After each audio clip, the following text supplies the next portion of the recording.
সম্প্রতি একটি পডকাস্টে সাবেক স্ত্রী ডলি সায়ন্তনীর বিরুদ্ধে পরকীয়ার অভিযোগ করলেন রবি চৌধুরী। রবির সেই অভিযোগকে মিথ্যা বলে উড়িয়ে দিলেন ডলি সায়ন্তনী। একসময় দেশের সঙ্গীতাঙ্গনের জনপ্রিয় দম্পতি হিসেবে পরিচিত ছিলেন সঙ্গীতশিল্পী ডলি সায়ন্তনী ও রবি চৌধুরী। বিচ্ছেদের পর দীর্ঘদিন কোনো আলোচনায় ছিলেন না তারা। সম্প্রতি রবি চৌধুরীর এক বক্তব্যকে ঘিরে তোলপাড় শুরু হয়েছে মিডিয়া অঙ্গনে। তিনি দাবি করেন বিপ্লব নামের এক ব্যক্তির সঙ্গে ডলির সম্পর্ক ছিল। রবির ভাষ্য অনুযায়ী এই ঘটনাই তাদের সংসার ভাঙার অন্যতম কারণ।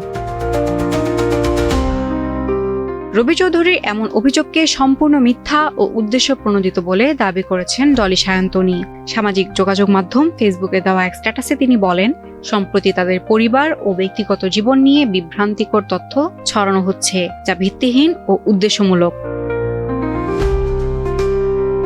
ডলি সায়ন্তনী আরও বলেন, ইচ্ছাকৃতভাবে বিষয়টি নিয়ে বিতর্কে যেতে চান না তিনি। সম্মান ও আইনের প্রতি আস্থা রেখে পরিস্থিতি পর্যবেক্ষণ করছেন বলেও উল্লেখ করেন এই সঙ্গীতশিল্পী। একই সঙ্গে ব্যক্তিগত বিষয়কে অযথা আলোচনার বিষয় না বানানোর অনুরোধ জানান তিনি।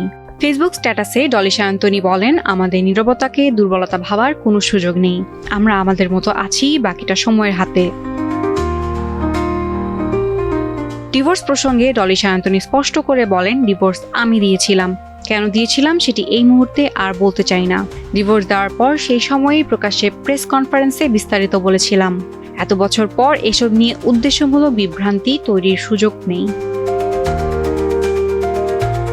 এদিকে ওই পডকাস্টে রবি চৌধুরী বলেন, ডলির ফোনে একটি নম্বর দুলাভাই নামে সেভ করা ছিল। বিষয়টি তার মনে সন্দেহ তৈরি করে। পরে খোঁজ নিয়ে জানতে পারেন ওই ব্যক্তির নাম বিপ্লব। তার দাবি, বিপ্লব দক্ষিণ কোরিয়ায় গাড়ি চালান এবং ডলি ও রবি কোরিয়া সফরে গেলে তিনি তাদের গাড়ি চালাতেন।